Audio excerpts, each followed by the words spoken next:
ரொம்ப கேவலமான கிரிமினலோ அல்லது ஒரு பைத்தியக்காரனோ கூட பேச முடியாத பேச்சு மரியாதைக்குரிய பிரதம மந்திரி பேசியிருக்கிறார். தன்னுடைய தோல்வி உறுதி என்று தெரிந்து கொண்டதனால் ஏற்பட்ட நெர்வஸ்னஸ் இருக்குல்ல, பீதி, அதனுடைய வெளிப்பாடான ஒரு உளறல். வேற எந்த வெப்பனும் அவர்கிட்ட இல்லை. இப்போ திரும்ப இந்த பாய்சன் தான் ஸ்டாக்ல இருக்குது. அதை எடுத்து போட்டு பார்ப்போம். காங்கிரசினுடைய தேர்தல் அறிக்கையில் சொல்லி இருக்கிற சில விஷயங்கள் மோடியை உயிர்நிலையில தாக்குன மாதிரி இருக்குது. படாத இடத்துல பட்டுருச்சும்பாங்க இல்லையா, அப்படி படாத இடத்துல படுற மாதிரி சில காரியங்கள் அதில் இருக்குது. லோக்நீதி சிஎஸ்டிஎஸ் சர்வேல ராமர் கோயிலில் 6% பேர் தான் அது ஒரு பிரச்சனையாக சொல்கிறாங்க. அப்படின்னா என்ன? ராமர் கோயிலில் ரொம்ப அதுக்காக 10 நாள் விரதம்லாம் இருந்தார். அவர் ஊர் ஊராக தெருவா அலைஞ்சிருந்தனோ சீனெல்லாம் போட்டு எல்லாம் நடந்துச்சு. ஆனால் அது அங்கேயே போனியாக இல்லையா. அப்போ இது எதுவுமே எடுபடாத போது இது அவர் பேசுகிறாரு. ஆக்சிஸ் இந்தியான்னு ஒரு அமைப்பு, அதில் பிரதீப் குப்தா அதனுடைய சிஇஓ, அவர் ஒரு ட்வீட் போட்டிருக்காரு. அவருடைய தேர்தல் குறித்த கணிப்புகள் துல்லியமாக இருக்கும் என்பது கடந்த கால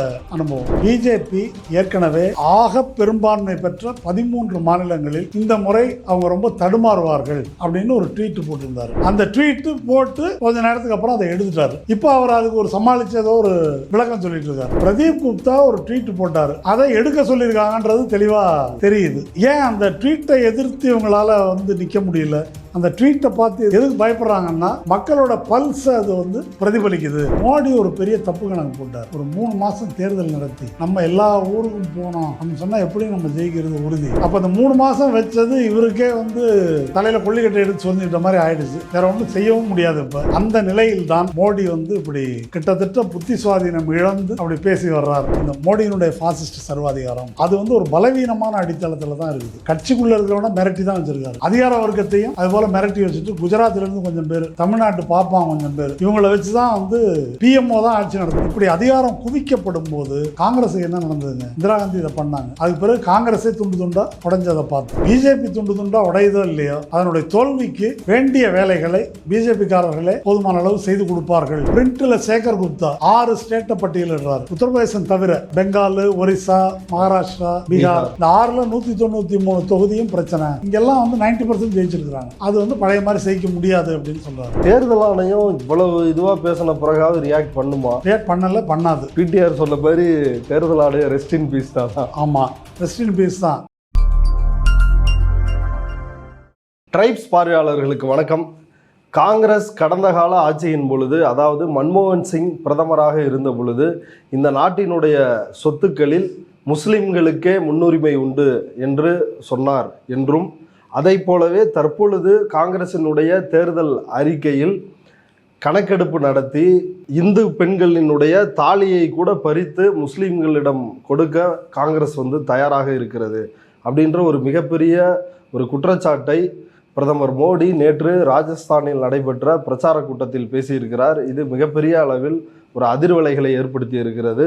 இந்த நிலையில் இது குறித்து நம்மிடையே பேசுவதற்காக இடதுசாரி செயல்பாட்டாளர் தோழர் மருதையன் அவர்கள் இணைந்துள்ளார். வாருங்கள், அவரோடு பேசலாம். தோழர் வணக்கம். வணக்கம். தாலியை கூட விட்டு வைக்க மாட்டாங்க. காங்கிரஸ் வந்துச்சுன்னா கணக்கெடுப்பு நடத்தி அதை பிடுங்கி முஸ்லீம்கள்கிட்ட கொடுத்துருவாங்க, அதிக குழந்தைகள் பெற்றுக்கொள்பவர்களிடம் கொடுத்துருவாங்க, ஊடுருவல்காரர்களிடம் கொடுத்துருவாங்க அப்படின்னு பயங்கரமாக பிரதமர் மோடி ஒரு வெறுப்பை உமல்கின்ற ஒரு பேச்சை பேசியிருக்கிறாரு. அந்த பேச்சு குறித்து என்ன நினைக்கிறீங்க? அந்த பேச்சு எதனுடைய வெளிப்பாடு அப்படின்னு நீங்கள் பார்க்குறீங்க? ஒரு ரொம்ப கேவலமான கிரிமினலோ அல்லது ஒரு பைத்தியக்காரனோ கூட பேச முடியாத பேச்சு மரியாதைக்குரிய பிரதம மந்திரி பேசியிருக்கிறார். இது தன்னுடைய தோல்வி உறுதி என்று தெரிந்து கொண்டதனால் ஏற்பட்ட நெர்வஸ்னஸ் இருக்குல்ல, பீதி, அதனுடைய வெளிப்பாடான ஒரு உளறல். அதாவது இந்த மதவெறி பேச்சு மோடிக்கு புதுசு கிடையாது. 2002 குஜராத்தில் அவ்வளோ பெரிய ஒரு இனப்படுகொலை முஸ்லீம்களுக்கு எதிராக நடத்தின பிறகு அவங்களுக்கு முகாமில் கூட ஒரு அகதிகளுக்கு வசதி இல்லைன்னு கேட்டபோது, அதெல்லாம் என்ன வசதி பண்ணி கொடுக்கணுமா? ஹம் 5 ஹமாரே 25, நாங்கள் லைவர், எங்களுக்கு பிள்ளை 25, இன்னும் பிள்ளை பெற்றுக்கிறதுக்கு நான் ஏற்பாடு பண்ணி தரணுமா என்று வக்கரமாக பேசியவர் மோடி இல்லையா? ஒவ்வொரு வினைக்கும் ஒரு எதிர்வினை உண்டு என்று சொல்லி இனப்படுகொலையை நியாயப்படுத்தினவர். இப்போது சிஏஏ எதிர்ப்பு போராட்டங்களின் போது அந்த தீ வைப்பவர்களின் ட்ரெஸ்ஸை பார்த்திங்கன்னா தெரியும் அவர்கள் யார் என்று அடையாளம் காணலாம் இது ஒன்று பெரிய பட்டியல் இருக்குது, அவர் பேசுகிறது சொல்லலாம். ஆனால் விஷயம் என்ன அப்படின்னு கேட்டால், இந்த பாய்சன் இருக்கு இல்லையா, இந்த பாய்சனுக்கு வந்து எக்ஸ்பைரி டேட்டு வந்துருச்சு. பாய்சனுக்கும் எக்ஸ்பைரி டேட் உண்டு, மருந்துக்கு மாதிரி பாய்சனுக்கும் எக்ஸ்பைரி டேட் உண்டு. அது வந்து இப்போ செல்லுபடி ஆகலை. ஆனால் செல்லுபடி ஆகாத அந்த நஞ்சை திரும்ப கக்க வேண்டிய நிலைமை மோடிக்கு ஏன் வந்திருக்கு அப்படின்னா, வேறு எந்த ஆயுதமும் இல்லாத நிராயுத பாணியாக இருக்கார் மன்மோகன். இல்லை, இப்போ நீங்கள் இந்த பாய்சனுக்கு எக்ஸ்பைரி டேட்டு உண்டு அப்படின்னு சொல்வதன் மூலமாக இந்த வெறுப்பு பேச்சு, மதவெறி பேச்சு தேர்தலில் எடுபடாது அப்படின்ற புள்ளிய எடுபடாது அப்படின்றதில்ல, அதுக்கு மேக்சிமம் எடுபடக்கூடிய ஒரு அளவு இருக்குது. அந்த அளவை அது எட்டி விட்டது. மக்கள் ஏற்கனவே இதை கேட்டு கேட்டு புளிச்சு போச்சு. அதாவது இதற்கு பலியானவர்களுக்கே சொல்கிறேன் நான். இப்போவும் நீங்கள் பாஜக ஆதரவாளர்களுக்கு ஓட்டு போடுறவங்க இப்போ சமீப நாட்களில் யூபியாக இருக்கட்டும், வேறு பீகாராக இருக்கட்டும், வேறு இடங்களாக இருக்கட்டும், இந்த முஸ்லீம்களுக்கு எதிரான தாக்குதல் நடக்குது இல்லையா, அது மக்களாக நடத்துகிறாங்க. நீங்கள் சிஏஏ எதிர்ப்பு இதில் டெல்லியில் நடந்ததும் கூட மக்கள் நடத்தலை. பிஜேபி குண்டர்கள், பஜ்ரங் தள், இவனுடைய ஆட்கள் எல்லாம் அரசாங்கமே புல்டோசரை வச்சு இடிக்கிறது, இப்படி தான் நடக்குதே தவிர மக்கள் மத்தியில் அது வந்து இறங்கிடுச்சு, அது எடுபடலை. அது இப்போ திரும்ப அதை எடுக்க வேண்டிய, இப்போ நீங்கள் மன்மோகன் ராமர் கோயிலும் இன்னும் ஸ்டார்ட் ஆகும். இது நான் சொல்லலை, லோக்நீதி சிஎஸ்டிஎஸ் சர்வேயில் ராமர் கோயிலில் 6% பேர் தான் அது ஒரு பிரச்சனையாக சொல்கிறாங்க. அப்படின்னா என்ன, ராமர் கோயிலில் ரொம்ப அதுக்காக 10 நாள் விரதம்லாம் இருந்தார். அவர் இருந்து ஊராக தெருவாக அலைஞ்சு என்னவோ சீனெல்லாம் போட்டு, அதை ஏன் எங்களுக்கு லைவ் டெலிகாஸ்ட்டு கோயிலுக்குள்ளே பண்ணல, நிர்மலா சீதாராமன் இங்கே ஒரு சீனை போட்டு எல்லாம் நடந்துச்சு. ஆனால் அது வந்து அங்கேயே போனியாகலையே, தமிழ்நாட்டில் ஆகலைன்றது இருக்கட்டும். அங்கே இங்கே வந்து பேசினார், தமிழ்நாட்டில் எங்கும் ராமர் கோயில் அப்படின்லாம் பேசினார். அங்கேயே ஒன்றும் கவலைப்படல அதை பற்றி. அப்போ இது எதுவுமே எடுபடாத போது இது அவர் பேசுகிறாரு. முக்கியமான பிரச்சனை ஒன்று சொல்கிறேன் நான். காங்கிரஸினுடைய தேர்தல் அறிக்கையில் சொல்லியிருக்கிற சில விஷயங்கள் மோடியை வந்து உயிர்நிலையில் தாக்குன மாதிரி இருக்குது. சரியாக படாத இடத்துல பட்டுருச்சும்பாங்க இல்லையா, அப்படி படாத இடத்துல படுற மாதிரி சில காரியங்கள் வந்து அதில் இருக்குது. ஓகே, அது என்ன, இப்போது வேலை வாய்ப்பு அப்படின்னு பொதுவாக 2 கோடி 3 கோடி இந்த கதையெல்லாம் வேணாம். வேலையற்ற பட்டதாரிகளுக்கு இவ்வளோ ரூபா நாங்கள் நிவாரணம் கொடுக்குறோம், பயிற்சி கொடுக்குறோம், 30 லட்சம் அரசு வேலைகளை நாங்கள் நியமனம் செய்வோம். இதற்கு மேலே ரொம்ப முக்கியமாக ஒன்று இருக்குது, தனியார் துறையில் யார் அதிகமாக வேலைவாய்ப்பு உருவாக்குற மாதிரி தொழில்களை செய்கிறாங்களோ அவங்களுக்கு நாங்கள் சலுகைகள் வழங்குவோம். இது பூரா முதலாளிகளுக்கு ஒத்து வராத, நம்ம மோடிக்கு வேண்டியவர்களுக்கு ஒத்து வராத விஷயம். இதுக்கு மேலே வந்து இந்த கடந்த 10 ஆண்டுகளில் ஏற்றத்தாழ்வு வந்து அதிகமாகிடுச்சு. 1% பேரிடம் இந்த நாட்டின் 40% சொத்து வந்து சேர்ந்துருக்குது. இதை வந்து நம்ம மறுபங்கீடு செய்யணும். இப்போ பாருங்கள், ஒரு 16 லட்சம் கோடி ரூபா மோடி தள்ளுபடி பண்ணியிருக்காரு. எவ்வளோ பேருக்குன்னா 22 பேருக்கு, 22 முதலாளிக்கு. இந்த பணத்தை வச்சு விவசாயிகள் கடனை பல ஆண்டுகளுக்கு நம்ம தள்ளுபடி பண்ணலாம். இது ராகுல் காந்தி பேசியிருக்கிறது. இதுக்கு என்ன மறுப்பு சொல்லுவார் மோடி, என்ன விளக்கம் சொல்லுவார் மோடி? இப்போ நிர்மலா சீதாராமன் சொல்கிற மாதிரி பேட் டெட் வேறு, என்பிஏ வேறு, அது புரியாமல் இதெல்லாம் சொல்லிப்பாரா, சொல்லலாம்ல. அப்போ இது எதையும் பேச முடியாத நிலையில் மோடி என்ன செய்கிறார்? காங்கிரஸினுடைய மேனிஃபெஸ்டோ முஸ்லீம் லீக்கு அதனுடைய நிழல் அதில் படிந்திருக்கிறது அப்படின்றாரு. மேனிஃபெஸ்டோவில் முஸ்லீம் என்ற வார்த்தை கூட கிடையாது. இந்து முஸ்லீம்ன்ற வார்த்தையே இப்போ கூட கார்கே சொல்லியிருக்காரு. 2 சொற்களுமே அதில் கிடையாது. அப்போ முஸ்லீம் லீக்கின் நிழல் அதில் என்ன படிஞ்சிருக்குது? இல்லை, நேருக்கு நேர் வர்றேன், டைம் கொடுங்க, பேசலாம், என்கிட்ட நிரூபித்து காட்டுங்கன்னு கார்கே சொல்லிருக்காரு. அப்போ அது முதல்ல அதை பேசினார். அது ஒன்றும் போனி ஆகலை. அப்புறம் பார்த்தா எலான் மஸ்க்கு திடீர்னு கேன்சல் பண்ணிட்டார் ட்ரிப்பை. அவரை வச்சு ஒரு சீனை போடலாம் அப்படின்னு இருந்தாங்க. என்னான்னு பார்த்தா உடனே மோடி அறிக்கை மக்கா நாள் வருது, என்னை அதிகாரத்திலிருந்து அகற்ற அந்நிய சதி அப்படின்னு. அப்போ எலான் மஸ்க்கு வர்றதுக்கு யாரோ தடுத்துட்டாங்க. என்ன மேட்ருனாக்க, இல்லை தோக்குற கேஸ், இது தோக்குற குதிரை மேலே நம்ம எதுக்கு பணத்தை கட்டணும், இன்னும் வரல அப்படின்னு தெரியுது. அதுக்கப்புறம் அதுக்கு மேலே என்ன அப்படின்னா இப்போது இதை பேசியிருக்காரு. இதுக்கு என்ன மேற்கோள் காட்டுறாரு? 2006 டிசம்பர் 9 மன்மோகன் சிங் நேஷனல் இன்டகிரேஷன் கவுன்சிலில் பேசின ஒரு பேச்சு. எத்தனை வருஷம் ஆச்சுங்க? 2006. இப்போ வந்து 24 இருக்கிறோம், நெருக்கி 18 வருஷம் ஆமாம் ஆயிடுச்சு. அப்போது மன்மோகன் சிங் என்ன பேசினாருனாக்கா, அப்போ தான் இந்த இஸ்லாமியர்கள் வந்து பின்தங்கி இருக்கிறாங்க, இந்த அறிக்கையெல்லாம் வந்து வருது. அப்போ பிசி, எம்பிசி, எஸ்சி, எஸ்டி இஸ்லாமியர்கள், இவங்களுக்கு இந்த நாட்டின் வளங்கள் மைனாரிட்டிஸ் அப்படின்றாரு. ஃபர்ஸ்ட் மைனாரிட்டிஸ் அப்படின்ற வார்த்தையை பயன்படுத்துறாரு, அதுக்கப்புறம் முஸ்லிம்ஸ்ன்றாரு.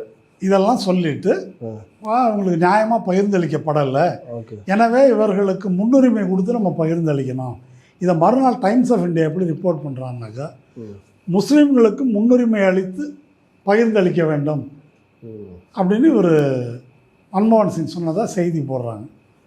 அடுத்த நாளே இந்த செய்தி வந்த உடனே பிஎம்ஓலேருந்து, பிரைம் மினிஸ்டர் ஆஃபீஸ்லேருந்து மறுப்பறிக்கை வருது. இதுதான் பிரைம் மினிஸ்டர் பேசுனது அப்படின்னு அந்த டெக்ஸ்ட்டை போட்டுருக்குறாங்க.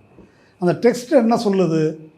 இந்த வரிசையாக எல்லார் பேரையும் சொல்லிட்டு வர்றாரு இல்லையா, BC, MBC, SC, ST, minorities, Muslims, இவர்களுக்கு பகிர்ந்தளிக்கணும்னா முஸ்லீமை மட்டும் எடுத்துக்கிட்டாங்க. இவர்களுக்கு இப்படி திரிக்கப்பட்டிருக்குது அப்படின்னு அப்போவே விளக்கம் சொல்லியாச்சு.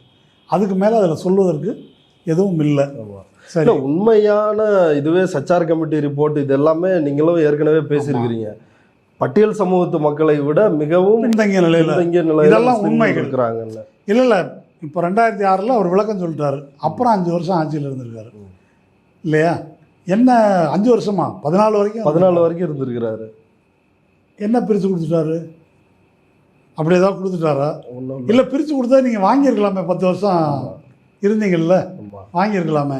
இப்போ 2006 பேசினார். இது இப்போ போன வருஷம் இதை வந்து மோடி பேசினார் நவம்பரில். அதே போனால் ராகுல் காந்தி இந்த மாதிரி சோஷியோ எக்கனாமிக் காஸ்ட் சென்சஸ் எடுக்கணும் அப்படின்னு. இது எல்லாரும் காஸ்ட் சென்சஸ்ன்னு மட்டும் சொல்கிறாங்க, அப்படி இல்லை, சோஷியோ எக்கனாமிக் காஸ்ட் சென்சஸ், சமூக பொருளாதார சாதிய கணக்கெடுப்பு. அப்போ சாதிய அடிப்படையில் சமூக ரீதியாகவும் பொருளாதார ரீதியாகவும் எப்படி பின்தங்கி இருக்கிறார்கள் என்பதை கண்டறிவது. சரியா? இப்போ இதை சொன்ன உடனே மோடிக்கு வந்து பிரச்சனை ஆகுது. உடனே மன்மோகன் சிங் 2006 என்ன சொன்னார் தெரியுமா? அப்போ வந்து அவர், இப்போது ராகுல் காந்தி இதை சொன்னபோது ஒன்று சொன்னார், இத்தனி சங்கியா உத்தனி ஹக் அப்படின்னார். எவ்வளோ எண்ணிக்கையோ அவ்வளோ உரிமை அப்படின்னு சொன்னார். இடஒதுக்கீடு 50% மேலே பாரை உயர்த்தணுன்றதையும் இப்போது அவங்க சொல்லியிருக்காங்க. இது மாதிரி எண்ணிக்கைக்கு தகுந்த உரிமைன்னு சொல்கிறாரு. இப்போ எண்ணிக்கையில் இந்து தானே மெஜாரிட்டி, அப்போது சிறுபான்மை உரிமையெல்லாம் பிடிங்கிடுவாரா அப்படின்னு நவம்பரில், அது போன மாதம். இப்போ வந்து அதையே எடுத்துக்கிட்டு காங்கிரஸ் வந்து இதெல்லாம் வந்து கொடுத்துருவேன்னு சொல்லுது, முஸ்லீம்கள்கிட்ட கொடுத்துருவோமா. இது ரொம்ப தரங்கெட்ட, இதுக்கு கீழேயும் போக முடியாதுன்ற அளவுக்கு மட்டமான ஒரு மனிதனிடமிருந்து தான் இப்படி மாற்றி மாற்றி பேசுவதை நாம் பார்க்க முடியும். இந்த பேச்சுக்கு என்ன காரணம் அப்படின்னா ஒரே காரணம்தான், இது வந்து வேறு எந்த வெப்பனும் அவர்கிட்ட இல்லை. இப்போ திரும்ப இந்த பாய்சன் தான் ஸ்டாக்கில் இருக்குது, அதை எடுத்து போட்டு பார்ப்போம் அப்படின்றாரு. முக்கியமான கேள்வி வந்து முஸ்லீம்கள் அப்படின்றத விட இந்த சமூக பொருளாதார சாதி அடிப்படையிலான இந்த கணக்கெடுப்பு அப்படின்றது இவ்வளவு பாஜகவினருக்கு அச்சுறுத்தலை ஏற்படுத்துறது ஏன்? ஏற்கனவே பீகாரில் கேஸ்ட் சர்வே பண்ணாங்க, அப்பையும் அதை அவங்களால ரொம்ப ஏற்றுக்க முடியாமல் வந்து பிஜேபி பிரச்சனை பண்ணாங்க. இது உண்மையில் யாருக்கு ஆதரவானது?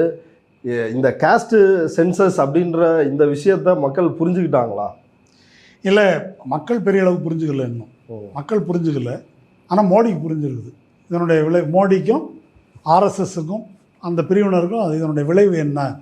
மண்டல் கமிஷன் போது அவங்களுக்கு புரிஞ்சிச்சு இல்லை, அது வெள்ளைக்காரனால் கூட பிளவுபடுத்த முடியாத ஒரு பிளவை யூபி சிங் உருவாக்கிட்டாருன்னு கதறினாங்க இல்லையா? இப்போ இந்த சென்சஸை எடுத்தால் என்ன ஆகும்? இந்த நாட்டில் உள்ள பெரும் முதலாளிகள் அவங்க பூரா பார்ப்பன பனியா ஜாதிகளில் தான் இருக்கிறாங்க. இந்த நாட்டின் வளங்கள் எல்லாம், சொத்துகள், அதெல்லாம் வந்து ஆக பெரும்பான்மையாக இந்த சிறுபான்மையினர் கையில் தான் இருக்குது.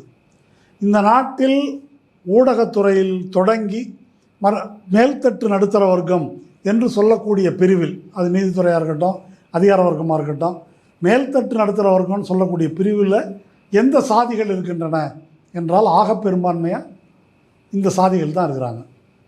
இது ஆதாரபூர்வமாக வெளியே வரும். இது ஆதாரபூர்வமாக வெளியே வர்றதில் உள்ள பிரச்சனை என்னன்னு கேட்டால், இந்து ஒற்றுமைன்னு ஏமாற்ற முடியாது. இந்து ஒற்றுமைன்னு ஏமாற்ற முடியாது என்று சொன்னால் முஸ்லீமை எதிரியாக காட்ட முடியாது. இதை பார்த்தா யார் எதிரின்னு தெரிஞ்சிடும்ல. நம்முடைய வளங்களை பறித்து கொண்டது யார் என்பது தெரிஞ்சிடும். அது தெரிஞ்சிடும்ன்றது தான் இவங்களுக்கு பிரச்சனை. அதனால தான் அவர் உடனே அதை பார்க்காத இதை பாரு அப்படின்னு சொல்லிட்டு பிள்ளை அதிகமாக பெற்று இதெல்லாம் எவ்வளோ எக்ஸ்போஸ் ஆகிடுச்சு. இவங்களே ஃபைல் பண்ண அஃபிடவிட்டில் மக்கள் தொகை 2019 அது எந்த ஒரு சேஞ்சஸுமே இல்லை. அது மாதிரி எதுவும் கிடையாது. ஆனால் சமூக வலைதளத்தில் எழுதுறாங்க, இவர் மோடி குடும்பத்தில் 6 குழந்தைங்க, இவர் 3ஆவதா பிறந்திருக்கிறாரு. ரவிசங்கர் பிரசாத் வீட்டில் 7 பேர், அவர் 7ஆவதா பிறந்திருக்காரு. ஒரு மந்திரியா எம்எல்ஏ ஒருத்தன் பேசியிருக்கிறான், இந்துக்கள் நிறைய பிள்ளை பெற்றுங்க, மோடி வீடு கட்டி தருவார் கொடுப்பாரு. அதனால் இது எடுபடலைங்க. நான் சொல்ல வர்றது, ஒரு கட்டத்தில் ஏமாளிகளாக அவர்கள் இருந்தது உண்மை. ஆனால் யோகேந்திர யாதவ் இருக்கார் இல்லையா, ஆமாம், அவர் தேர்தலை ஒட்டி கொஞ்சம் சுற்றுப்பயணம் போயிருக்கார் வட இந்திய மாநிலங்களில். ராஜஸ்தானுக்கு போயிருந்தாராம். அங்கே ஒரு 20-30 போலீஸ்காரங்க நின்றுட்டு இருந்தாங்க. பொதுவாக எல்லார்ட்டையும் பேச்சு கொடுத்து, என்னங்க நாடு எப்படி இருக்குது, அரசியல் எப்படி இருக்குது, என்ன தேர்தலில் யார் ஜெயிப்பாங்க அப்படின்ன போது ஒரு போலீஸ்காரர் சொன்னாராம், சார் உலகத்தில் எல்லா பொருளுக்கும் ஒரு எக்ஸ்பைரி டேட் இருக்குது. நம்ம கோவிட்டை ஒன்றுமே பண்ண முடியாதுன்னா, கொரோனாவுக்கே ஒரு எக்ஸ்பைரி டேட் வந்துருச்சு.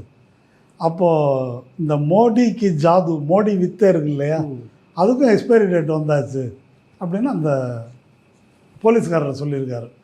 அப்போ இது ஒரு போலீஸ்காரர் சொன்னதுன்னு இல்லை, பரவலாக இந்த கருத்து வட இந்திய மக்கள் மத்தியிலேயே பரவி கொண்டிருக்கிறது. மோடி ஒரு பெரிய தப்பு கணக்கு போட்டார். ஒரு 3 மாதம் தேர்தல் நடத்தி நம்ம எல்லா ஊருக்கும் போனோம் அப்படின்னு சொன்னால் எப்படி நம்ம ஜெயிக்கிறது உறுதி. முன்னால் 400 பார் அப்படின்னு ஒன்று பிட்டை போட்டு விட்டு 400க்கு மேலே ஜெயிக்கிறோம் அப்படின்னு சொல்லிட்டோம்னாக்கா மக்கள் ஜெயிக்கிற கட்சிக்கு தானே எப்படி ஓட்டு போடுவாங்க. அதனால் நம்ம ஜெயிச்செல்லாம் ஒரு ரவுண்டு வந்துடலான்னாரு. ஃபஸ்ட்டு ரவுண்டு தமிழ்நாடு மற்ற இடங்கள் நடந்தது. மொத்தமும் ஆப்புன்றத எல்லாரும் எழுதிட்டாங்க. அதை யாரும் பிஜேபிக்காரனே மறுக்க முடியல. சரி, ஓஹோ இப்படி தான் பண்ண போல இருக்குன்னு மற்றவங்கள்லாம் அதை யோசிக்க ஆரம்பிச்சிட்டாங்க. அந்த பேண்ட்வேகன் எஃபெக்ட்னு சொல்லுவாங்க. சரி, காற்று இப்படி தான் அடிக்குது போல இருக்குது. அப்போ அந்த 3 மாதம் வச்சது இவருக்கே வினையை தலையில் கொள்ளிக்கட்டை எடுத்து சொரிஞ்சுக்கிட்ட மாதிரி ஆயிடுச்சு.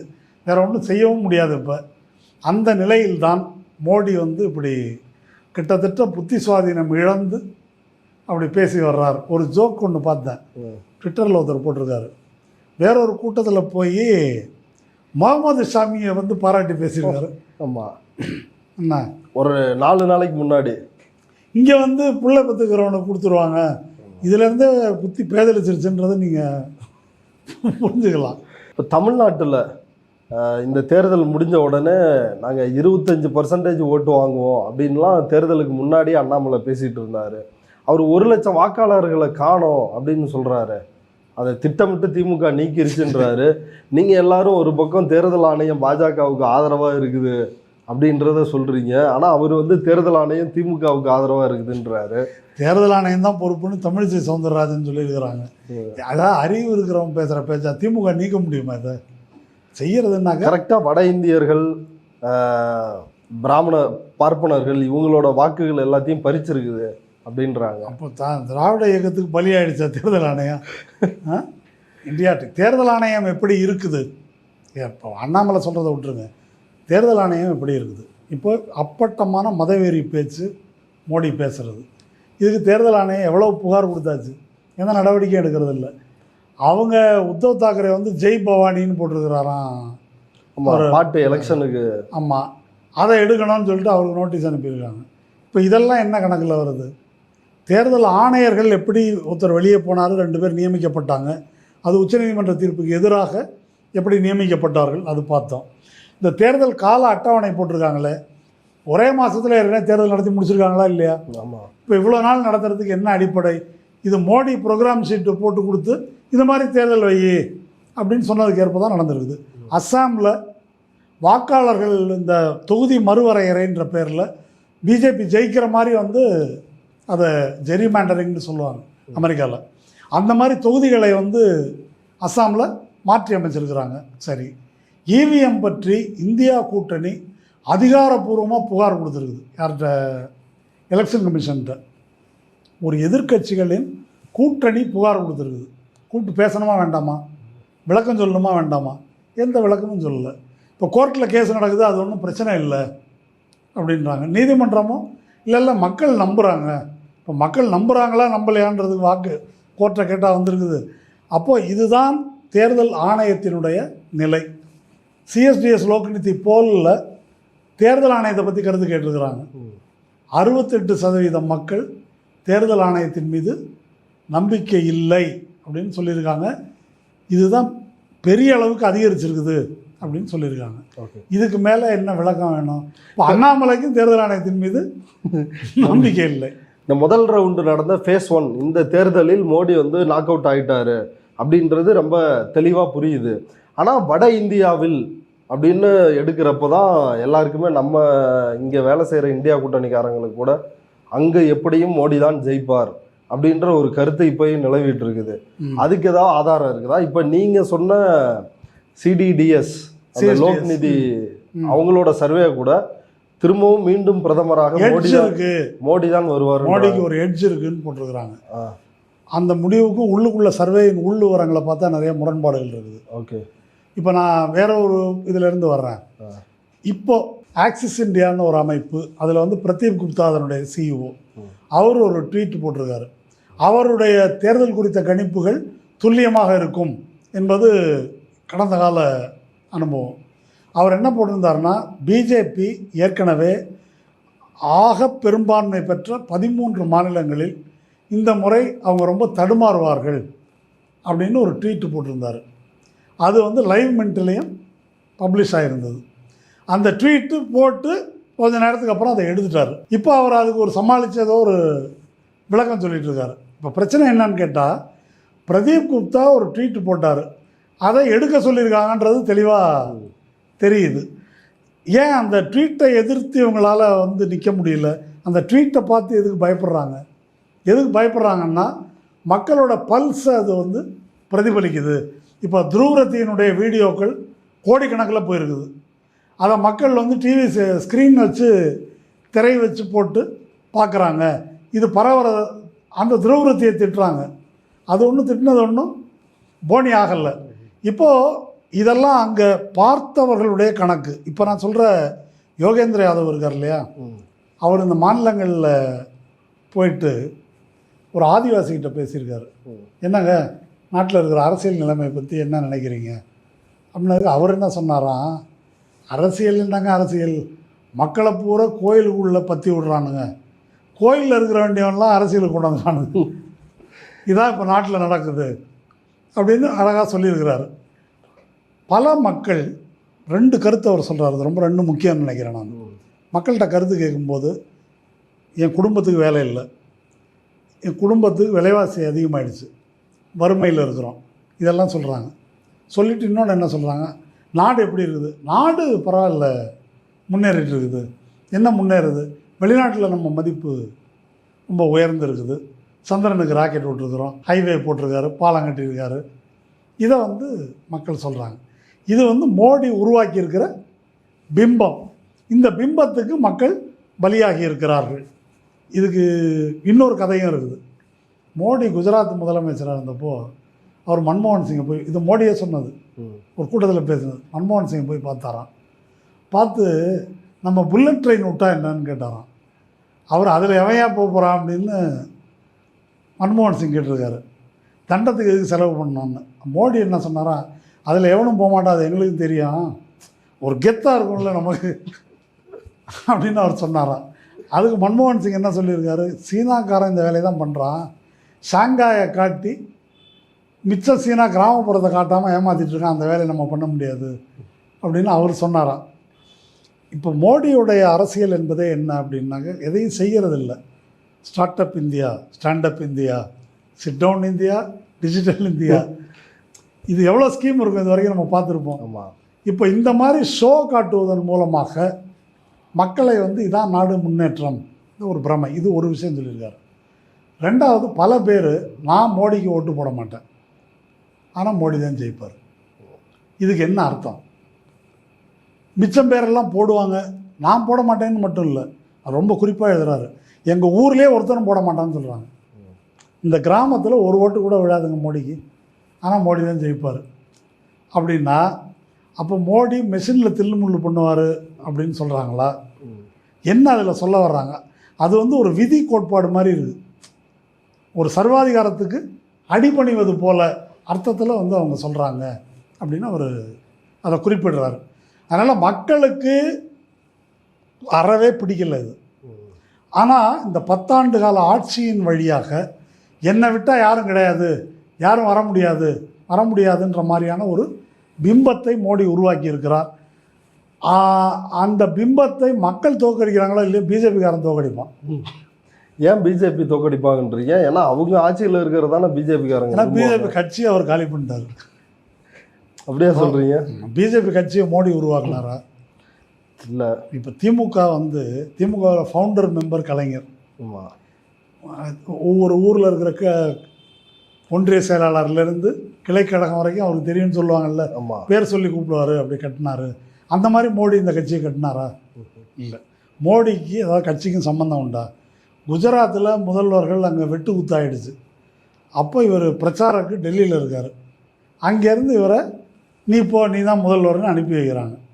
இப்போ அந்த பஞ்சாயத்தில் அவங்களுக்குள்ளே எவனையும் தேர்ந்தெடுத்தால் குத்து வெட்டு அதிகமாகிடுன்றதுனால வெளியேருந்து ஒரு ஆளை போட்டு வைக்கலாம் அப்படின்னு வந்து கொண்டு வராங்க.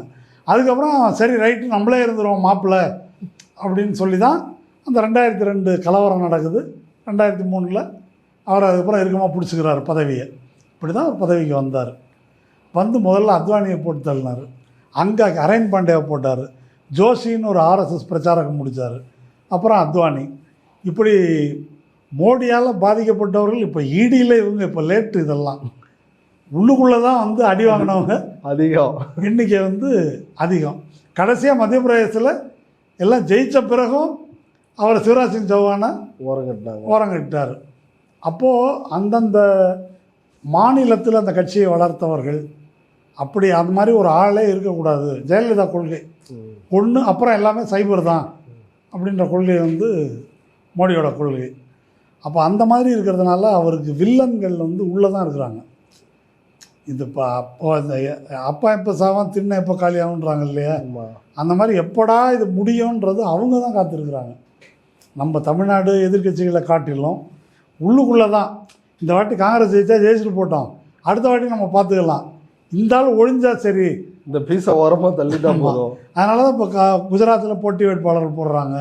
எல்லா இடத்துலையும் பிரச்சனை. இப்போ வேட்பாளர் போட்டிருக்காங்களே, 4ல் ஒருத்தன் கட்சி தவணும்.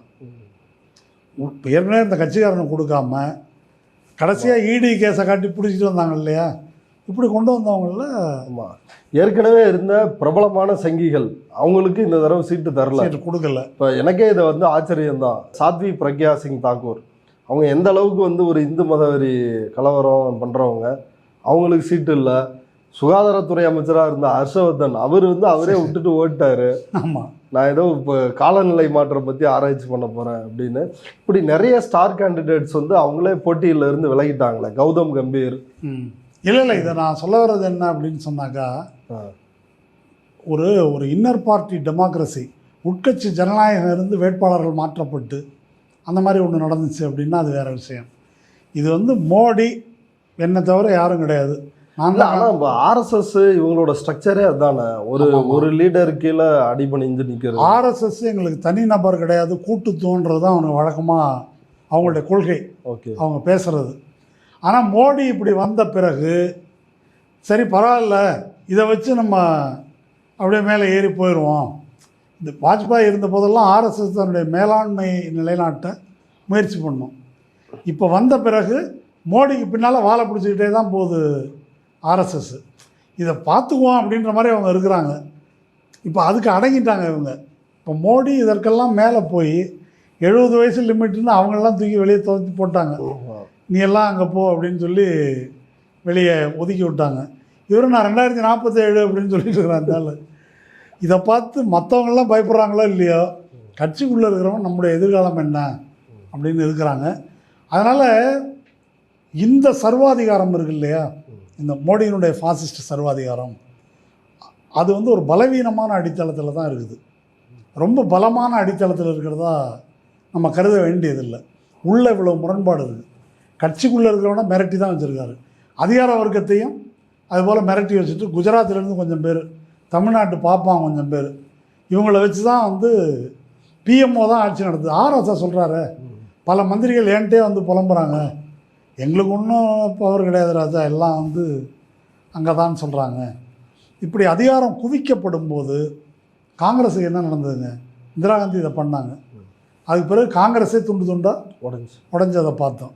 பிஜேபி துண்டு துண்டாக உடையதோ இல்லையோ, அதனுடைய தோல்விக்கு வேண்டிய வேலைகளை பிஜேபிக்காரர்களே போதுமான அளவு செய்து கொடுப்பார்கள் அப்படின்றது ஒரு புறநிலை யதார்த்தம்.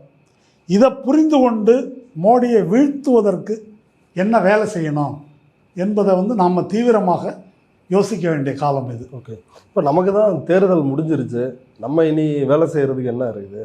இல்லை, அப்படி ஒன்று இருக்குது. இப்போ தமிழ்நாடை பொறுத்த வரைக்கும் இது வரைக்கும் வடக்க இருக்கிறவங்க தமிழ்நாட்டை எப்படி பார்த்தாங்களோ தெரியாது.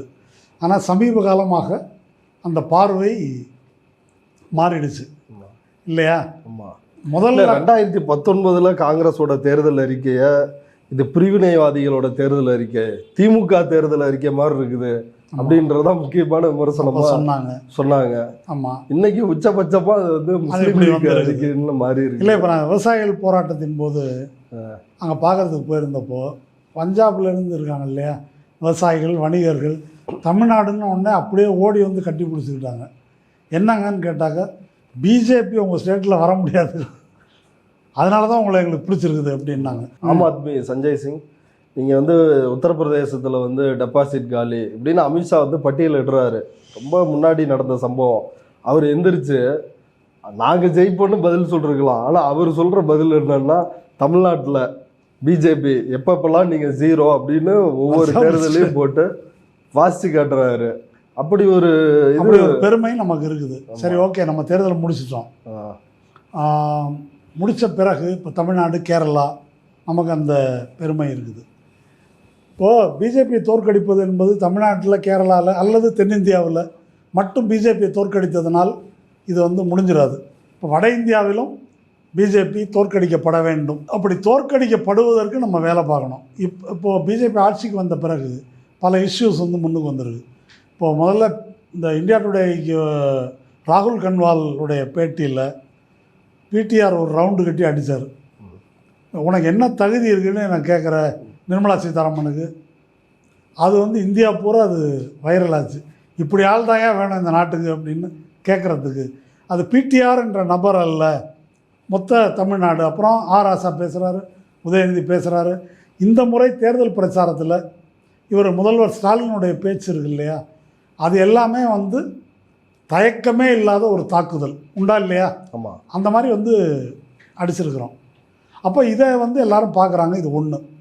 ரெண்டாவது, மனித வள குறியீடுகளில், மக்கள் நல திட்டங்களில் தமிழ்நாடு, கேரளா இது எப்படி முன்னிலை வகிக்குது அப்படின்ற விஷயம் முன் எப்போதும் இல்லாத அளவுக்கு, அதுவும் திராவிட மாடல் என்ற அந்த அந்த அந்த ஃப்ரேஸ் அதுவும் வந்து வட இந்தியாவில் பிரபலமாக இருக்குது. இது நம்ம தமிழ்நாடு பெருமை அப்படின்னு பார்க்குறத விட என்ன பார்க்கணும் அப்படின்னு சொன்னாக்கா, ஒரு இடதுசாரி தன்மை கொண்ட மக்கள் நல அரசு என்ற பார்வை இருக்கு இல்லையா, அது வந்து அங்கெல்லாம் சாத்தியம்னாக்கா நம்ம ஊரில் ஏன் இல்லை என்ற கேள்வி அவங்களுக்கு வர தொடங்கி இருக்குது.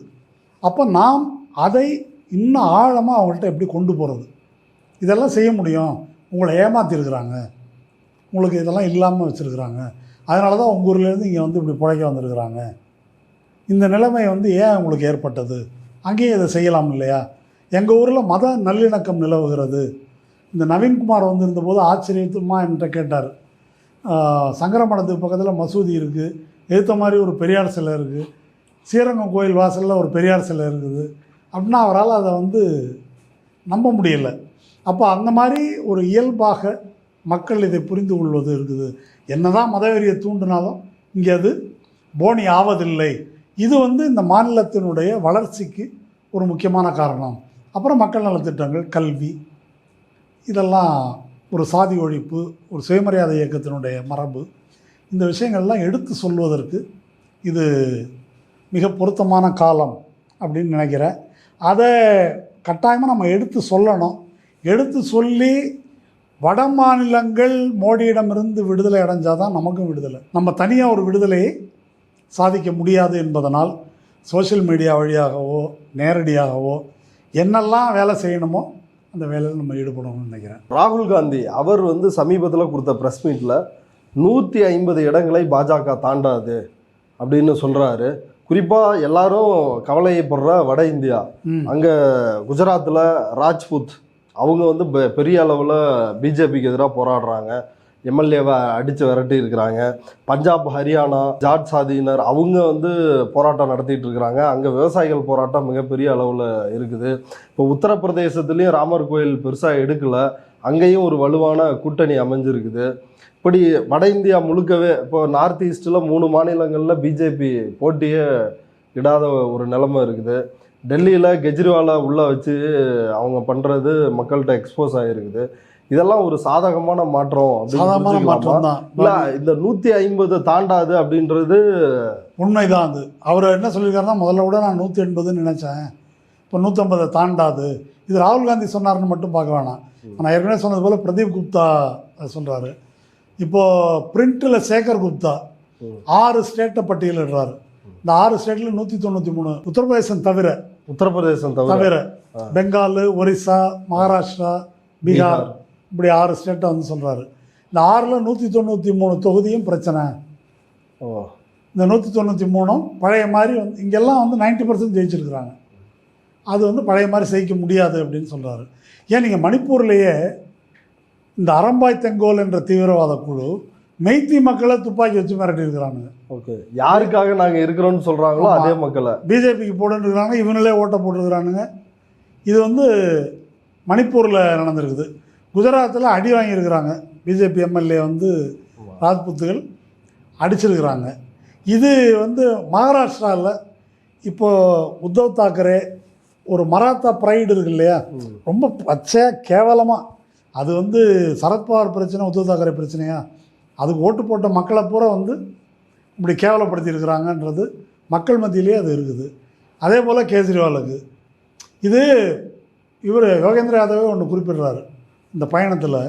2-3 விஷயங்களை சொல்கிறாரு. ஒன்று வந்து தானாசாஹி அப்படின்ற வார்த்தை இருக்கு இல்லையா, தானாசாஹின்னா சர்வாதிகாரம். அது தானான்னா போலீஸ் ஸ்டேஷன், இந்த போலீஸ் பண்ணுற அடாவடித்தனம் மாதிரி உள்ளதுன்றத அந்த சொல் வந்து சர்வாதிகாரம். தானாசாஹின்ற சொல்லு வழக்கமாக புழக்கத்தில் இருக்குது. இது அவர் என்ன சொல்கிறாருன்னா, இந்த கேஜ்ரிவால் கைது இதெல்லாம் பற்றி ஆழமாக புரியலைன்னாலும் கூட இந்த மாதிரி எதிர்க்கட்சியெல்லாம் இப்படி வந்து ஒடுக்குறாங்க, பிஜேபிக்காரங்களை எதுவும் செய்வதில்லை என்ற விஷயம் மக்களுக்கு பேசுகிறாங்க. ஒன்று. ரெண்டாவது, கோதி மீடியான்ற சொல் வந்து பரவலாக மக்கள்கிட்ட புழக்கத்தில் இருக்குது அப்படின்னு சொல்கிறாங்க. இப்போ இதெல்லாம் வந்து இந்த வசனத்தில் சொல்கிற மாதிரி வேந்தே இது காலத்தின் குறின்ற மாதிரி இதெல்லாம் மக்கள்கிட்ட வழக்கில் இருக்குது. ஆமாம், 2019 இல்லாத ஒரு டிஜிட்டல் மீடியாக்களோட பங்களிப்பு இதில் இருக்குது. மக்கள் மத்தியிலேயே இந்த 5 ஆண்டுகளில் இது செல்வாக்கு இழந்துருக்கு. நீங்கள் பாருங்களேன், நான் இதை செய்தோன்னு சொல்லி இது வரைக்கும் மோடி பேசலை, இதை செய்ய போகிறோம் அப்படின்னு சொல்லியும் பேசலை. என்ன பேசுகிறாருன்னா, 2006 மன்மோகன் சிங் என்ன பேசினார், அன்றைக்கு நீங்கள் ஏன் காக்கா கார்லேக்கர் வந்து அமல்படுத்தவில்லை, நேரு ஏன் அதை செய்யவில்லை, இதுக்கு பொருள் என்ன? என்னுடைய கருத்துப்படி காங்கிரஸ் என்ன செய்யணும் இப்போனாக்கா, மோடி வந்து மக்கள் தொகை பெருகிறவங்களுக்கு பிரித்து கொடுத்துருவாங்க, ஏதாவது ஒரு அறிவு இருக்கிறவன் நம்புவானா? அதாவது ரொம்ப கொச்சையாக சொல்லியிருக்காருங்க, பெண்களிடம் இருக்கிற தாலி, ஆதிவாசிகளிடம் இருக்கக்கூடிய சில்வர், வெள்ளி, அரசு ஊழியர்கள் சம்பாதிச்சு வச்சுருக்கிறது, இது எல்லாத்தையும் பிடிங்கி முஸ்லீம்கிட்ட கொடுத்துருவாங்க, எவனா நம்புவானா? இதை ஆதிவாசிகளிடமிருந்து நிலத்தை பிடுங்கிறது யார்? மோடி தான். சட்ட திருத்தத்தை நர்மதா டேமுக்காக பிடுங்கி ஒரு ஒரு ஒரு குழி நிலம் கூட அந்த பழங்குடி மக்களுக்கு வந்து கொடுக்கல. காடுகளிலிருந்து வெளியேற்றுற திட்டம். இப்போ குக்கி மக்களை வெளியேற்றுவதற்கு தான் அதை வந்து பண்ணியிருக்கிற. லடாக்கில் பல ஆயிரக்கணக்கான சதுர கிலோமீட்டரை நீ வந்து கார்ப்பரேட்டுகளுக்கு எழுதி கொடுக்குற அப்படின்ட்டு தான் பழங்குடி மக்கள் தான் அங்கே உண்ணாவிரதம் இருக்கிறது. சோனம் வாங்சுக் வந்து போராட்டம் நடத்துகிறாரு. அப்போ இந்த பச்சை பொய்கள் இருக்கு இல்லையா, இதற்கு எதிராக தன்னுடைய மேனிஃபெஸ்டோவிலேருந்து வேலையற்றவருக்கு 1 லட்ச ரூபா கொடுத்துட்டு பயிற்சி கொடுக்கறது ஆதரிக்கிறீங்களா இல்லையா, இதை கேட்கலாம். அல்லது இது மாதிரி வேலை வாய்ப்பு கொடுக்குற முதலாளிகளுக்கு தான் சலுகை அப்படின்னு சொல்லியிருக்கிறோம், ஆதரிக்கிறீங்களா இல்லையா. இடஒதுக்கீடு 50% மேலே கொண்டு போகிறது ஆதரிக்கிறீங்களா இல்லையா. இந்த மாதிரி கேள்விகளை வந்து எழுப்பி இதுக்கு பதில் சொல் வெல்த்தை வந்து இது மாதிரி நம்ம பகிர்ந்தளிப்பது ஆதரிக்கிறியா இல்லையா, அந்த மாதிரி வந்து எதிர்த்தாக்குதலை வந்து கொண்டு செல்ல வேண்டும். ஒரு பிரச்சனை என்னன்னா, ஊடகங்கள் வந்து இன்னமும் முழுக்க மோடிக்கு சாதகமாக இருக்குது. அது ராஜீவ் சர்தேசாய் கர்நாடகாவில் இப்போ போயிட்டு பஸ்ஸில் போய் கேட்குறாரு. பஸ்ஸில் அந்த பெண்கள் இலவச பேருந்து இருக்கு இல்லையா, ஆமாம், கட்டணமில்லா பேருந்து. நம்ம ஊரில் வந்து நகர பேருந்துக்கு, அங்கே வந்து மாநிலம் முறை. அது பெரிய தாக்கத்தை ஏற்படுத்திட்டு தான் சொல்கிறாங்க பெண்கள்கிட்ட. கிராமப்புறத்து பெண்கள் பெங்களூரே பார்க்காதவங்க, மைசூரே பார்க்காதவங்கெல்லாம் பஸ்ஸு ஃப்ரீன்றதுனால வந்து ஊரை பார்த்துட்டு போகிறாங்க. அப்படி பெண்கள் உட்காந்துருக்கிறவங்கள்ட்ட மோடிக்கு கேரண்டி தெரியுமா, ஆனால் அவன் தெரியும் அப்படின்றாங்க. நியாய் தெரியுமான்னு கேட்குறான், தெரியலன்றாங்க. ஏன் தெரியலன்னா, ஊடகங்கள் இந்த இருட்டடிப்பு செஞ்சுருக்கு. அதை எப்படி முறியடிப்பது, இல்லை ரொம்ப இழிவான ஒரு சம்பவம் இருக்குது. இந்த இந்தியா டுடே வந்து ஒரு கான்க்ளேவ் வந்து நடத்துகிறாங்க. அந்த கான்க்ளேவில் மோடி வந்து பங்கேற்கிறார். அந்த கான்க்ளேவில் எப்படிப்பட்ட ஆளுங்க பங்கேற்பாங்க நீங்கள் பார்த்துருக்கீங்கல்ல, சீமான் கூட்டம் மாதிரி இல்லை, படித்த தான் பங்கேற்பாங்க. ஆயேகா தோ அப்படின்றாரு, மோடி ஹி அப்படின்னு கீழே இருந்து குரல், வருவார் மோடி தான் அப்படின்னு. அதில் இந்தியா டுடே எடிட்டர் வந்து அருண் பூரி, அவர் மகள்லாம் ரொம்ப சந்தோஷமாக குரல் கொடுக்குறாங்க. இப்படி வந்து முழு அடிமைகளாக மீடியா இருக்குது. அப்படி மீடியா இருக்கிறதுனால இது வரைக்கும் இந்த பலூன் வந்து ஓடிட்டுருக்குது. ஆனால் அந்த பலூன் அப்படி தொடர்ந்து நீடிக்காது என்பதற்கான அறிகுறிகள் வந்து இருக்குது. இந்த மோடிக்கு கேரண்டி என்பதற்கும் காங்கிரஸ் முன்வைத்திருக்கக்கூடிய நியாய் அப்படின்றதுக்கும் அடிப்படையில் ஒரு வேறுபாடு இருக்குது. ஒரு கட்சி எங்கள் மேனிஃபெஸ்டோன்னு சொல்கிறதுக்கு பதிலாக அந்த கட்சியில் இருக்கிறவனுக்கெல்லாம் வெக்கம் மானம் சூடு சொரணை இருக்கான்னு தெரியல. பிஜேபி மேனிஃபெஸ்டோன்னு சொல்லலை, மோடிக்கு கேரண்டி. அப்போ இவன்லாம் என்ன கொத்தடிமையாங்கன்னு தெரில. என்ன யஷ்வந்த் சின்ஹா அப்படி தான் சொல்கிறாரு, ஒரு ஆண்டையும் மிச்சம் உள்ள அடிமைகளும்ன்றார். அப்படி தான் அந்த கட்சி இருக்குது. அப்போ மோடிக்கு கேரண்டின்னா நீ என்ன பிச்சையாக போடுற, எங்களுக்கு மக்களுக்கு வந்து பிச்சை போடுவதாகத்தான் அந்த தோரணை இருக்குது. ஆனால் இந்த நியாயம்னு சொல்கிற சொல்லில் நியாயம் என்பது மக்களுக்கு கிடைக்க வேண்டிய உரிமை, சமூக நீதி, சமத்துவம், ஈக்விட்டின்றது இருக்கு இல்லையா, அந்த சொற்களுடைய பொருள் வந்து அதில் பொதிந்திருக்குது. அவங்களுடைய கோரிக்கைகளும் அப்படி வைக்கப்பட்டிருக்குது. அந்த கோரிக்கைகள் வந்து காங்கிரஸ் ஆட்சிக்கு வந்தாக்கா உடனே நிறைவேற்றுமா நிறைவேற்றாதா, நிறைவேற்ற முடியுமா முடியாதா, இந்த ஆராய்ச்சியெல்லாம் சில அறிஞர்கள் பண்ணுறாங்க. ஆமாம், அதை வந்து அட்லீஸ்ட் இதை செய்யணும்னு ஒரு கட்சி சொல்லியிருக்குது. அதை எப்படி செய்கிறதுன்றது இருக்கு இல்லையா, அதில் முரண்பாடுகள் வரட்டும். அதை எப்படிங்க கொடுக்க முடியும்? இல்லை, இங்கே 1000 ரூபா ஸ்கீமே தர முடியாது அப்படின்றது தான் எல்லா தரப்புமே சொன்னாங்க. அந்த தரப்பு மட்டும் இல்லாமல் நான் இந்த நம்ம 100 நாள் வேலை திட்டத்தை சீமான இது இருக்கு இல்லையா. ஆமாம், அதெல்லாம் சோம்பேறிகளை உருவாக்குவது. ஏன் இவங்க ரேவடி கல்ச்சர்னு சொல்லலையா? அப்புறம் எதுக்கு 5 கிலோ அரிசி கொடுக்குற, அப்புறம் எதுக்கு 6000 ரூபா விவசாயிக்கு பணம் கொடுக்குற, ரேவடி கல்ச்சர் முடியாதுன்னு சொல்லிட்டு போக வேண்டியதானே. அப்போ இது ஒரு பித்தலாட்டம் என்பதை அம்பலப்படுத்துவதற்கு அந்த உரிமை, சமூக நீதி என்ற கோணத்தில் இதை எடுத்துகிட்டு போனோம். இல்லை, இப்போ இதில் இன்னொரு முக்கியமான ஒரு கேள்வி இருக்குது. இது வெறுமனே மோடி தோல்வி பயத்தால் இப்படி பேசுகிறார் அப்படின்னு புரிஞ்சுக்கலாமா, இல்லை அவங்களுடைய ஒரு அணுகுமுறையாக அப்படி தானே இந்து முஸ்லீம்னு பேசி அப்படி ஓட்டுகளை வாங்குறது? இல்லை, இது இந்த பேச்சோட மோடி இது நிற்க போகுதா? இன்னும் 6 ஃபேஸ் இருக்குது. இல்லை, நம்ம எதையும் எதிர்பார்க்கணும். கலவரங்களுக்கும் வாய்ப்பு இருக்குது. ஆமாம், நான் இப்படி ஒன்று கேட்குறேன், மோடியை எதிர்க்கட்சி தலைவராக உட்கார வச்சு கொஞ்சம் கற்பனை பண்ணி பாருங்கள். அப்படி ஒரு சீன் உங்கள் மனசில் வருதா? மோடியால் அது வந்து முடியுமா அப்படின்னு யோசிச்சு பாருங்கள். மோடியாலேயோ ஜெயலலிதாவாலேயோ முடியாது. ஜெயலலிதா தோத்துட்டாக்கா பேசுறதுல இருந்துப்பாங்க ஆமாம் இல்லையா? ஆமாம். மோடி தோத்துட்டா உள்ள கட்சிக்குள்ளேயே பிரச்சனை வரும். பழைய தலைமைக்குரிய அந்த இது வந்து எடுபடாது. அப்போது இது மட்டும் இல்லை, இவங்க செய்திருக்கிற குற்றங்கள் இருக்கு இல்லையா, இந்த குற்றங்களுக்கு ஆயுள் புறம் உள்ளே இருந்தாலும் அது கட்டாது. அவ்வளோ குற்றங்கள் வழக்குகளுக்கான அடிப்படைகள் இருக்குது. அதிகாரத்தை பயன்படுத்தி தான் எல்லா குற்றங்கள்லேருந்தும் தப்பிச்சிருக்கிறாங்க. அதனால் தோல்வி அடைந்தால் ஏற்படக்கூடிய விளைவு இருக்கு இல்லையா, அது ரொம்ப மோசமானது. இதெல்லாம் சேர்ந்து எப்படியும் தோற்கக்கூடாது, அதுக்காக எதுவும் செய்யலாம் என்பதில் அவர்கள் இறங்குவார்கள். அது இறங்கிட்டாங்க, ஏற்கனவே இறங்குவார்கள், என்ன இறங்கிட்டாங்க. இப்போ தேர்தல் ஆணையம் இவ்வளவு இதுவாக பேசின பிறகாவது ரியாக்ட் பண்ணுமா? ரியாக்ட் பண்ணலை, பண்ணாது. பிடிஆர் சொல்ல மாதிரி தேர்தல் ஆணையம் ரெஸ்ட் இன் பீஸ் தான். ஆமாம், ரெஸ்ட் இன் பீஸ் தான். அதுக்காக தானே வந்து வச்சுருக்குறாங்க. அப்போது நம்ம மக்கள் இதுவரைக்கும் இந்தியாவில் பூத் கேப்சரிங் நடந்திருக்கு, தில்லுமுல் நடந்திருக்கு, வேலைக்கு வாங்குறது நடந்திருக்கு. ஆனால் இதுவரைக்கும் ஒரு விஷயம் நடந்ததில்லை. இந்த தேர்தல் முடிவை நாங்கள் ஒத்துக்கொள்ள மாட்டோம், இது ரிக்டு எலெக்ஷன் அப்படின்னு எதிர்க்கட்சிகள் இருக்காங்கள, தோற்றவங்க, அவங்க சொல்கிறது வந்து இது வரைக்கும் இந்தியாவில் நடக்கலை. பாகிஸ்தானில், வேறு பல நாடுகளில் மக்கள் வீதியில்.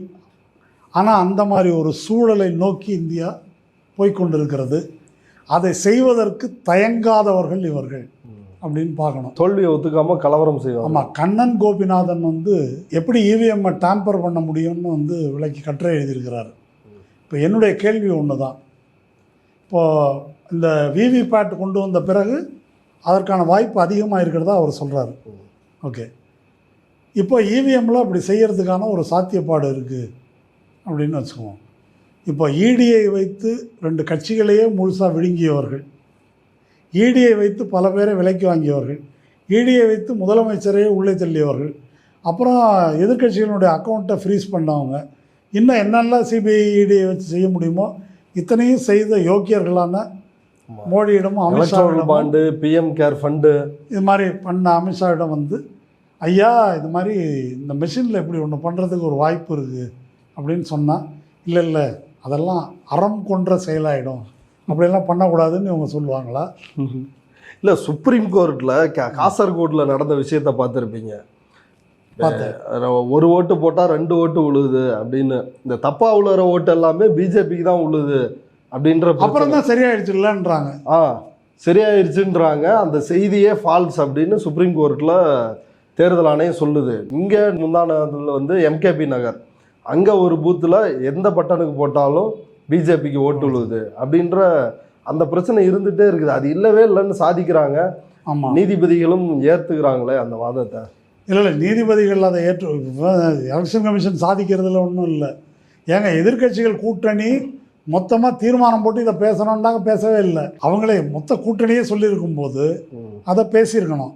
இப்போது ஒரு தேர்தல் அப்படின்றதில் என்ன, ஃப்ரீ அண்ட் ஃபேர் எலெக்ஷன், அப்புறம் நம்பகத்தன்மை, இதெல்லாம் தான் வந்து முக்கியம். இப்போ நீதிபதிகிட்ட இந்த டெக்னிக்கலாக இருக்கிற எல்லா விவரங்களையும் முன் வைக்கிறாங்க, இப்படி இருக்குன்னு சொல்கிறாங்க. சரி, அந்த விவிபேட்டை எண்ணுன்னு சொல்கிறதுல என்ன பிரச்சனை? அதில் 1-2 நாள் ஆகும். அதுக்கு இதுக்கு முன்னால் எண்ணிட்டு அவங்களே 12 நாள்னு சொல்கிறாங்க. தேர்தல் ஆணையம் கூடுதலாக 12 நாள் ஆகுன்றாங்க. கண்ணன் கோபிநாத், ஆமாம், ஸ்டேட் பேங்க் ஆஃப் இந்தியா 3 மாதம் ஆகும்னு சொல்லியா? ஆமாம், அது மாதிரி தான் இது. ஆமாம், அதுக்கப்புறம் கேட்டவுடனே மக்கால் கொண்டாந்து கொடுத்துட்டாங்கல்ல. ஆமாம், 12 நாள்னா ஆகட்டும், 3 மாதம் தேர்தல் நடத்தினா 10 நாள் எண்ணுங்களேன். இப்போ என்ன குடிமுடிவு போச்சு, அதனால் என்ன ஆகிடும்? அப்போது அதை சொல்ல வேண்டிய, இதில் ஒன்றும் குழப்பமே இல்லை. இதில் என்ன குழப்பம் இருக்குது?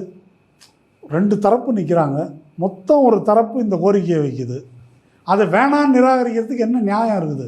மக்கள் நம்புகிறார்கள். இப்போ கட்சிகள், மக்களோட பிரதிநிதி தான் கட்சிகள், அவங்க தங்களுக்கு வந்து அதில் சந்தேகம் இருக்கிறதா சொல்கிறாங்க, தரவுகளை சொல்கிறாங்க. இது ஒருத்தர் 2 பேராக சொல்லியிருக்காங்க. டெக்னிக்கலாக எழுப்பப்பட்ட எந்த கேள்விக்கும் எலெக்ஷன் கமிஷன் பதில் சொல்லவில்லை. அப்படி இருக்கும்போது நீதிமன்றம் வந்து மக்கள் நம்புகிறாங்க அப்படின்னு சொன்னாக்கா அது நீதித்துறைக்கு உரிய வேலையை நீதிமன்றம் செய்யலை.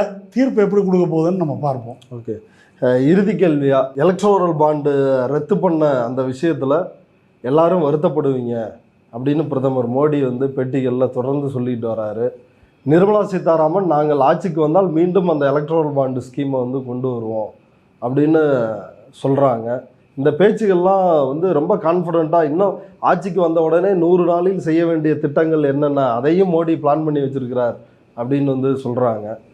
அதை பற்றி ஒரு முன்னாள் கேபினட் செக்ரட்டரி சந்திரசேகர் வயரில் கரண்ட் பார்க்க ஒரு பேட்டி கொடுத்துருக்காரு. ஒரு தேர்தல் நேரத்தில் ஒரு இன்கம்பென்ட் கவர்மெண்ட், ஏற்கனவே ஆட்சி காபந்தர், எந்த ஒரு அரசும் உலகத்தில் யாரும் இப்படி பேசுனது இல்லைன்னு சொல்லியிருக்காரு. இப்போது இது வந்துட்டாலே சில நாடுகளில் இடைக்கால அரசு நியமிக்கப்படும். நீங்கள் வந்து அடுத்த 100 நாளில் இது அப்படின்னு பேசுவதே தேர்தலில் இதான் முடிவு அப்படின்னு அதிகார நிர்வாக இயந்திரத்தை மிரட்டுவது. ரிசர்வ் பேங்க்லேருந்து ஐஏஎஸ் ஆஃபீஸர்ஸ் வரைக்கும் இந்த மாதிரி சொல்லுவது. மக்கள்கிட்டையும் சொல்கிறது 400க்கு மேலே நான் வாங்கிடுவேன், நான் தான் இது 47 வரைக்கும் நான் தான்.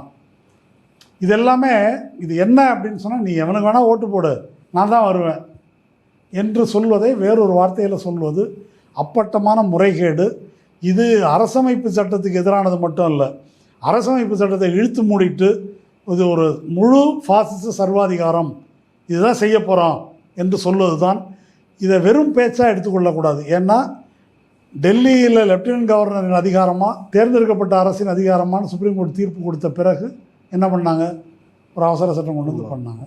எலெக்ஷன் கமிஷன் எப்படி நியமிக்கணும் அப்படின்னு சொன்ன பிறகு என்ன பண்ணாங்க, நீதிபதியை நீக்கிட்டு பண்ணாங்க. பண்ணாங்க. இப்போ எலக்ட்ரல் பாண்ட் கொடுத்துருக்கிறியா, நான் திரும்ப கொண்டு வருவேன். ஆமாம், இல்லை ஆனால் இப்போ நம்ம கேள்வி எழுப்பினா மட்டும் நீட்டா அது நாங்களா நீங்கள் சொல்றோம், கட்டு பண்ணணும், நீதிபதி சொல்கிறாரு நீங்கள் கேட்கணும், சுப்ரீம் கோர்ட்டே எதிர்த்து பேசுகிறீங்களா அப்படின்னு கேட்பாங்க. ஆமாம், ஆனால் சுப்ரீம் கோர்ட்டா மோடியான்னா மோடி தான் அப்படின்றது தான் இப்போ அவர்கள் சொல்லுகின்ற விளக்கம். இந்த பேச்சுகளிலிருந்து இந்த பிரச்சனையினுடைய சீரியஸ்னஸ், டேஞ்சரை வந்து நம்ம புரிந்து கொள்ள வேண்டும்.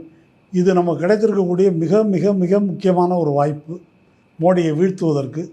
அதில் பெரிதும் அக்கறை உள்ள, பெரிதும் முன்முயற்சி உள்ள, பெரிதும் தகுதியுள்ள தமிழ்நாடும் தென்னகமும் அதில் வந்து நம்ம என்ன வழியிலெல்லாம் முடியுமோ அந்த வழியிலெல்லாம் முயற்சி மேற்கொள்ள வேண்டும் என்பது தான் இன்றைய மோடி பேசியிருக்கிற பேச்சு நமக்கு சொல்லுகின்ற செய்தி. ஓகே தோழர், இவ்வளவு நேரம் நம்முடைய பார்வையாளர்களுக்காக நேரத்தை ஒதுக்கி கருத்துக்களை பகிர்ந்துக்கிட்டது ரொம்ப நன்றி தோழர். நன்றி.